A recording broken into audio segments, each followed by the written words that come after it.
아까 잠깐 얘기 나온 기업 중에 이제 엔비디아가 있는데 사실 애플에 대한 관심도 많지만 한국 분들이 엔비디아에 투자하신 분들이 정말 많거든요. 그래서 이제 엔비디아에 투자를 해야 된다고 여러 방송에서 말씀을 하시더라고요. 그러면서 이제 이유로 제시하신 게 자율주행 그리고 이제 메타버스다. 아까 잠깐 뭐 코다도 말씀하셨고 옴니버스 이런 얘기가 나왔는데 조금 더 쉽게 우리가 이제 메타버스에 투자해야 되는 이유, 과연 자율주행 시대가 오고 메타버스 시대가 오면 엔비디아라는 기업이 어떠한 역할을 하게 되고 어떠한 투자 가치가 있는지 조금 자세히 설명을 해주실 수 있을까요? 네, 어쨌든 과거 PC 시대 제일 중요한 프로세서는 CPU였습니다. CPU를 얼마나 효율적으로 잘 설계하느냐가 되게 중요한 거였고 거기에서 가장 리드했던 회사가 인텔이었던 거죠. 그리고 이제 이 모바일 시대가 되면서 어쨌든 이제 CPU보다는 어쨌든 전력에 대한 부분들 이게 이제 되게 중요해지면서 이제 뭔가 판이 한번 뒤집혔고 이게 한 5, 6년 전부터 이게 또 자율주행차하고 메타버스 뭐 이런 것들이 이제 AI가 되게 중요해진 거죠. 결국은 이 예, 아주 기반 기술이 되는 게 AI거든요. 예, 근데 예, 예전에는 AI 연구를 다 CPU 기반으로 했었어요. 예, CPU 기반으로 연구를 했었는데 이게 이세돌 구단이 알파고하고 대결했잖아요. 예, 예. 그게 알파고가 GPU 기반이었거든요. 근데 아, 그때부터 GPU가 얼마나 AI에 적합한지에 대해서 병렬 연산이 얼마나 좋은지에 대해서 대다수 연구자들이 좀 깨닫게 됐고 그때 이후로부터는 GPU가 모든 어떤 AI 연구의 기반이 됐습니다. 그래서 지금은 음, 자율주행차든 메타버스든 다 기본적인 어떤 또 요소 기술이 AI가 되는 건데요. 그때부터 엔비디아가 굉장히 각광을 받게 된 겁니다. 왜냐하면 엔비디아는 원래 GPU를 거의 기반으로 계속 회사가 성장해온 회사이기 때문에 원래 GPU는 게이밍 쪽에 어떤 포커싱 된 거였는데 이게 예, AI로 되면서 또 메타버스로 확장이 됐고 그리고 거기다 채굴 수요까지 더해진 거죠. 코인이 막 활성화되면서. 그러면서 이제 엔비디아가 굉장히 각광을 받게 된 거고 똑같습니다. 앞으로도 모든 것들은 다 어떤 병렬 기반으로 해서 GPU 기반으로 모든 게 구현이 될 거거든요.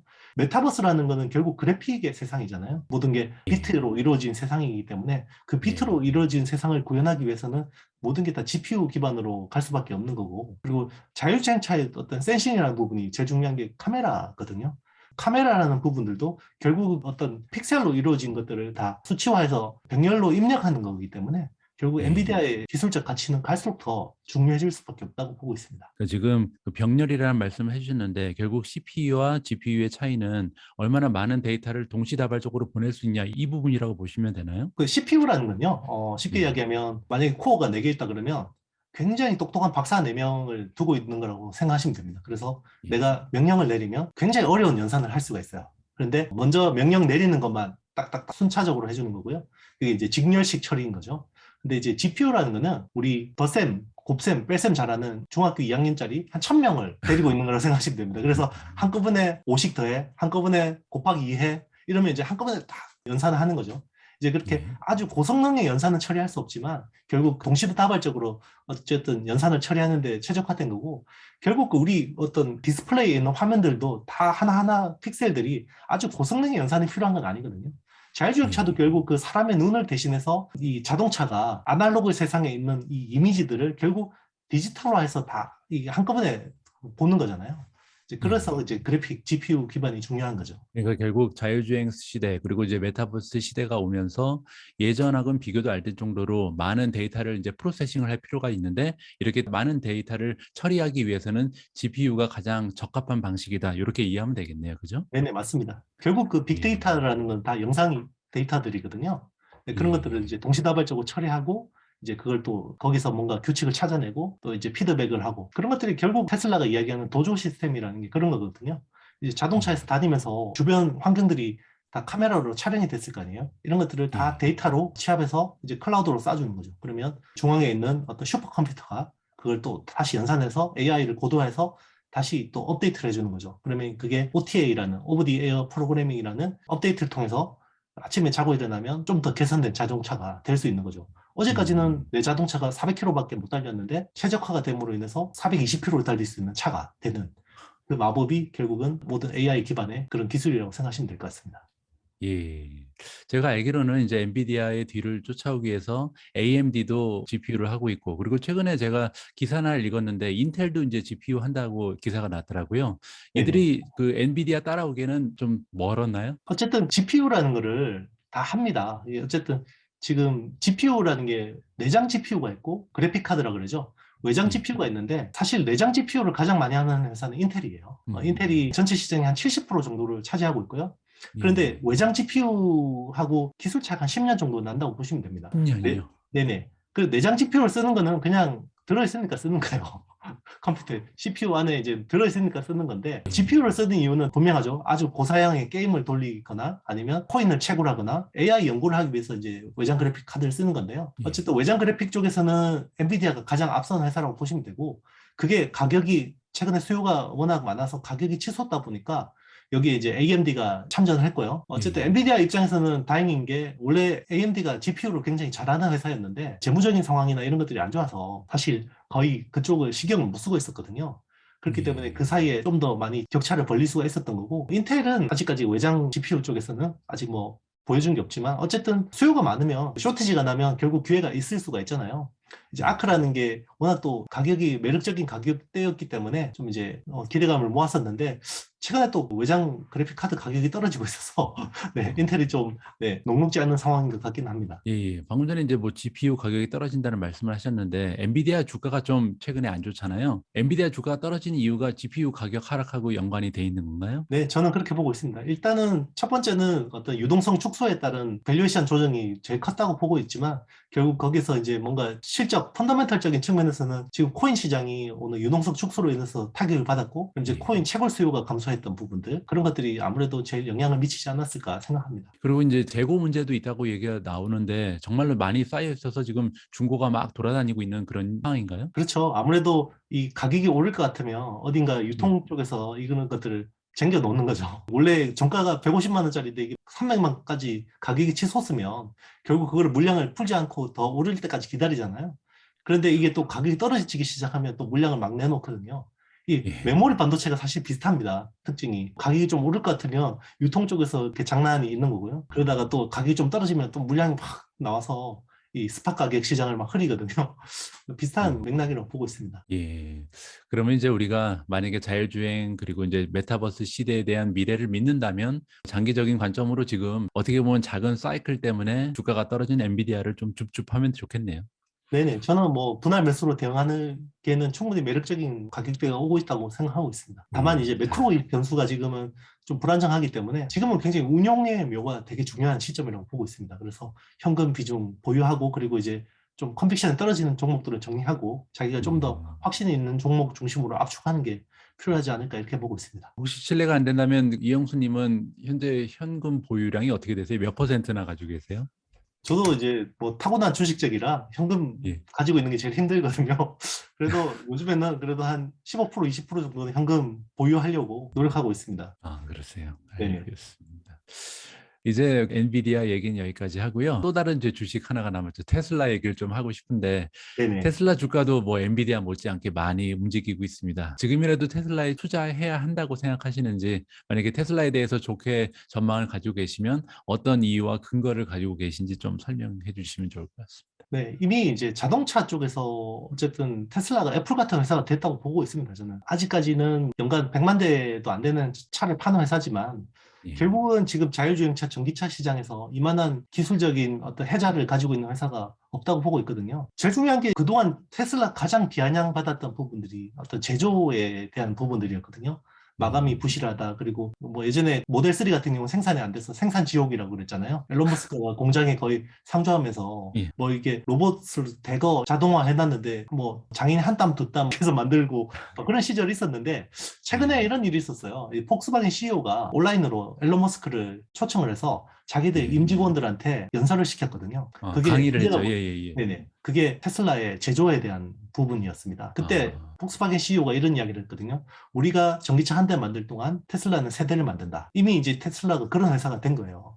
그리고 이제 제조의 측면에서 보면 재무적인 측면에서도 봐도 보통 기존 자동차 업체들이 현대차를 예를 들면 분기에 뭐 한 500만 대씩 팔아가지고 한 2천억 가까이 이익을 낸다 그러면 테슬라는 10만 대 팔아서 5배, 6배 되는 이익을 내고 있거든요. 이미 어떤 이 구조가 다르다는 거고요. 그리고 이제 예. 가격을 1,000만 원 올려도 테슬라는 사죠. 그런데 현대차 1,000만 원 올리면 살까요? 아, 그렇죠. 제가 이제 뭐 우리 기업을 비하하는 건 아니고 시장에서는 그렇게 이미 인정하고 있다라는 거죠. 테슬라가 이제 조만간 100만 대에서 200만 대 만들고 정말 1000만 대 그때 만들면 과연 어떻게 따라갈 수 있을까? 기존 자동차 업체들이 이제 그런 걱정을 좀 해봅니다. 저는. 가장 지금 핵심적으로 지적하신 부분은 수익률에서 일단 뭐 다른 기존의 자동차 업체랑은 비교가 안 될 정도로 네네. 굉장히 높은 총이익률을 만들어내기 때문에 이 부분이 좀 따라가기 어렵다. 따라서 그리고 두 번째는 사실 가격 결정권을 말씀하셨는데 가격 결정권이 위아래로 다 있는 것 같아요. 방금 전에 말씀하신 것처럼 가격을 좀 올릴 가능성도 있고 그리고 그렇죠. 수익률이 워낙 좋기 때문에 싸게 팔 수도 있잖아요. 맞습니다. 그 음. 지금 25,000불 전기차 이야기 하잖아요. 예, 이제 예. 그게 나오면 기존 자동차 업체들은 답이 없다고 보고 있습니다. 근데 음. 테슬라는 25,000불짜리 자동차를 내놔도요. 거기에 서비스를 붙여서 구독 모델로 가져가면 됩니다. 뭐 그렇죠. 예. 그렇죠. 뭐 슈퍼 부스터나 아니면 뭐 테슬라 보험이나 여러 가지 서비스들을 이미 붙일 수가 있는 거고. 그리고 이제 정말 음. 테슬라 네트워크가 되면 내가 이제 하루에 2시간만 타고 22시간 동안 주차장에 정차돼 있던 차가 알아서 택시 영업을 해서 자율주행차에서 테슬라하고 7대 3으로 사용자가 7이고 테슬라가 3 이런 식으로 수익 쉐어하는 그런 모델이 된다 그러면 감가상각에 대한 어떤 기존의 법칙 자체가 바뀌는 거거든요. 그런 예. 부분을 좀 생각하고 있습니다. 예, 예. 한 달 전인가 캐시우드의 그 아크 인베스트에서 로보택시가 2025년까지는 나올 거라고 예측을 하고 있더라고요. 그 말이 얼마나 실현이 될지 좀 기다려 네네. 봐야 될 것 같습니다.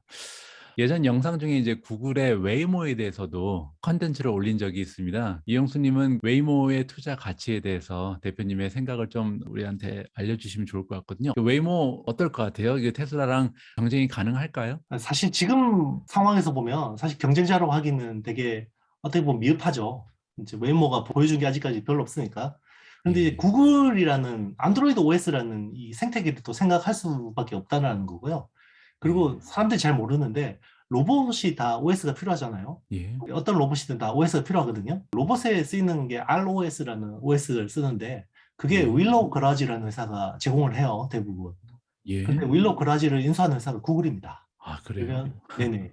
그러면 이 안드로이드 모바일 생태계를 장악하고 있고 그리고 예. 로봇의 OS를 장악하고 있고 이런 회사가 만약에 자동차 쪽으로 뛰어든다 그러면 물론 이제 당장은 뭔가 비교하기 힘들겠지만 이 초연결 시대에서 이 OS의 힘을 무시할 수 있냐라는 거죠. 음. 거기에서 또 음. 나름대로 또 구글이 가지고 있는 빅데이터들이 상당할 거고요.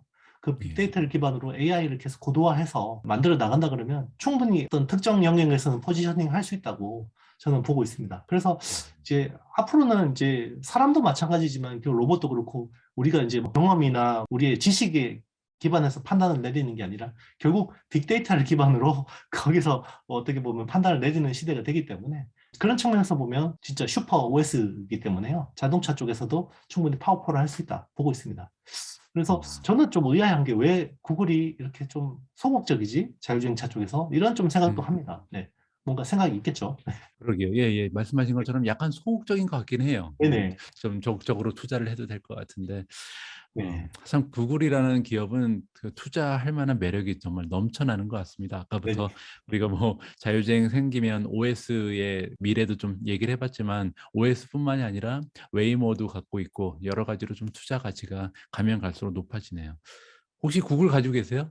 아, 네. 구글은 아직 투자하고 있지 않습니다. 아, 저는 그래요? 사실 뭐 미국 주식 비중이 워낙 좀 낮기 때문에 이제 앞으로는 지금 아. 매력적인 가격대라서 미국 주식을 조금씩 추가할까 이런 생각을 하고 있습니다. 자, 다음 질문으로 넘어가면요. 이영수님 채널을 제가 지켜봤는데, 메타버스 시대를 맞이해서 반도체 주식에 무조건 투자해야 한다. 이런 메시지를 이제 강조해서 구독자분들께 드리고 계시더라고요. 그 네네. 앞에서 우리가 살펴본 종목 외에 특별히 좀 긍정적으로 평가하고 계신 반도체 기업이 있을까요? 일단 뭐 반도체 쪽은 무조건 애플이 제일 좀 유망한 회사라고 보고 있고요. 어쨌든 반도체를 직접 하지는 않지만 반도체 생태계에서 중요한 역할을 하는 회사 두 개가 있습니다. 제가 예. 접목해서 보는 거는 이 반도체를 설계할 때 반드시 필요한 자동화 툴이라 그러죠. EDA 툴이라 예. 그러는데요. EDA 툴과 IP를 제공하는 시놉시스라는 회사가 있습니다. 아, 네.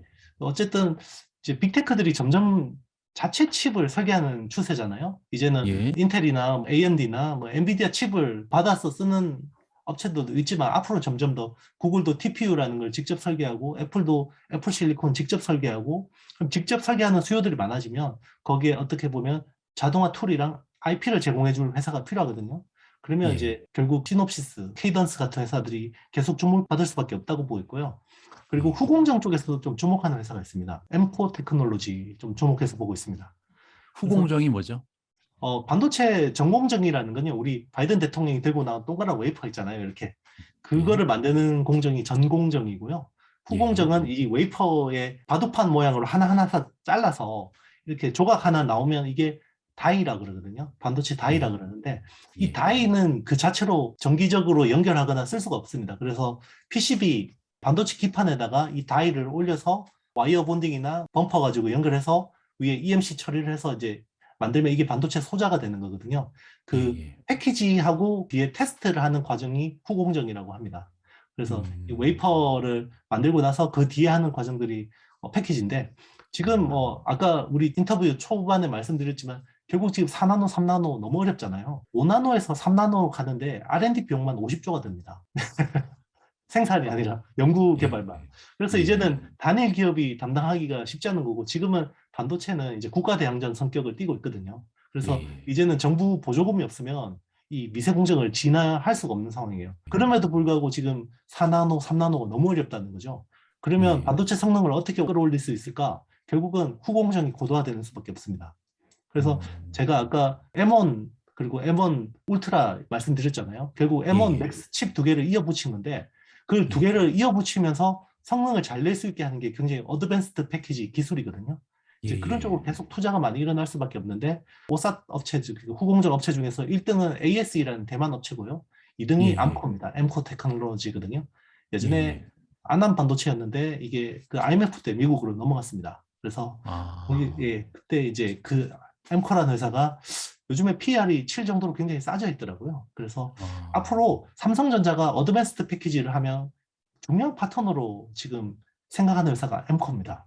그래서 앵커요. 예. 네, 그래서 국내 송도하고 광주에 크게 대규모로 투자를 하고 있거든요. 네, 그러면 예예. 앞으로 삼성 파운드리가 성장하면 후공정 쪽에서는 엠코의 역할이 점점 커질 거다, 이렇게 보고 있습니다. 후공정 쪽은 이제 많은 분들이 관심을 좀 가지고 있지 않은 부분인데 말씀 들어보니까 굉장히 중요할 수가 있겠네요, 앞으로는. 네, 예.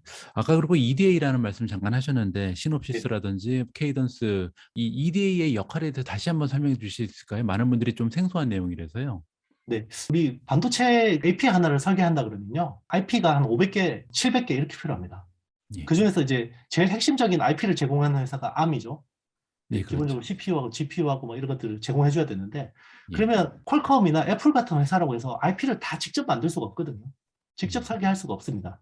그래서 외부에서 IP를 가져와야 되거든요. 그리고 예. 파운드리 회사가 제공해주는 IP들도 되게 중요하고요.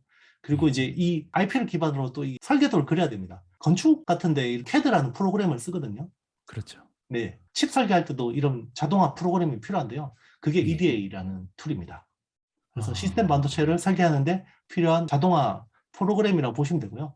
뭐 요즘에는 단순히 EDA만 제공해서 안 되고 IP까지 같이 제공을 해줘야 됩니다. 그래서 음. 이 EDA 업체들이 최근에는 IP들을 굉장히 많이 인수합병을 통해서 IP들을 많이 들고 있거든요. 그래서 그 EDA 시장에서 가장 제일 잘 나가는 회사가 시놉시스라고 생각하시면 됩니다. 그래서 애플이 아. 칩 설계할 때도 EDA 툴을 써야 되고, 삼성이 엑시노스를 설계할 때도 EDA 툴을 써야 되고, 다 마찬가지입니다. 그러면 이제 반도체 설계를 할 때 필요한 툴 중에 하나가 이제 EDA라고 보면 되는데 네네. 요즘에는 이 EDA가 툴만 판매하는 것이 아니라 반도체 설계할 때 이제 일종의 템플릿이 있을 거 아니에요. 그거를 한꺼번에 합쳐서 판다는 그런 맞습니다. 네네. 말씀이시죠? 맞습니다. 예. 예. 정확한 비유십니다. 예. 네. 알겠습니다. 마지막 질문 하나 더 드리고 싶은데 예. 마지막으로 이제 지금까지 여러 가지 종목에 대해서 우리가 얘기를 했는데요. 이영수 대표님이 특별히 최근에 관심을 가지고 계신 미국 주식이 혹시 있을까요? 제가 알기로는 이제 한국 주식에 많이 투자하고 계시지만 네네. 미국 주식에 좀 관심이 있으시면 한두 종목만 소개를 해 주시면 좋을 것 같습니다. 네. 어쨌든 이제 메타버스 시대가 되면 결국 가장 기본적인 인프라를 제공해주는 회사가 중요할 텐데, 그게 이제 예. 반도체 쪽에서는 뭐 EDA가 될 수 있는 건데, 결국 그 예. 메타버스를 어떻게 보면 구현하기 위해서 핵심 엔진을 제공하는 회사가 있습니다. 유니티 소프트웨어라는 회사고요. 이제 예. 예, 앞으로 이제 이런 메타버스 기반의 어떤 이런 플랫폼이나 서버 플랫폼이나 이런 것들을 개발하는 회사들이 굉장히 많아질 거예요. 이제 그러면 유니티 소프트웨어의 어떤 이 엔진을 쓸 수밖에 없다, 이렇게 보고 있습니다. 그러니까 이제 보통 유니티 소프트웨어 그러면 우리가 게임을 만드는 엔진이라고 네네. 생각하는데 이제는 그 게임을 만들 뿐만 아니라 이제 메타버스 시대에 나타나는 다양한 프로그램이라든지 애플리케이션을 만들 때도 유니티가 필요하다 이렇게 보시는 거네요. 네네, 맞습니다. 유니티는 가지고 계세요? 아직 앞으로 좀, 네, 좀 사볼 생각입니다.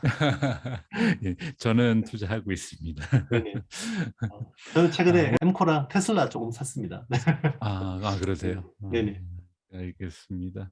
오늘 제가 반도체 쪽에 워낙 그 문외한이기 때문에 조금 방송이 어려울 수도 있다라고 생각을 했는데 워낙 설명을 잘 해주셔서 아주 재밌게 진행이 됐습니다. 아마 시청하시는 분들도 제가 재밌었기 때문에 굉장히 재밌게 시청하고 계실 거라고 생각을 합니다. 다시 한번 시간 내주셔서 감사하고요. 가능하시면 한 번 더 출연해 주시면 좋을 것 같아요.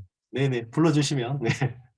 어쨌든, 네. 좋은 이야기 나누고 알겠습니다. 싶습니다. 네. 예. 나중에 다시 한번 연락드리고요. 반도체 관련해서 오늘 좋은 정보 그리고 굉장히 훌륭한 인사이트 공유해 주셔서 대단히 감사합니다. 네. 감사합니다. 예, 고맙습니다.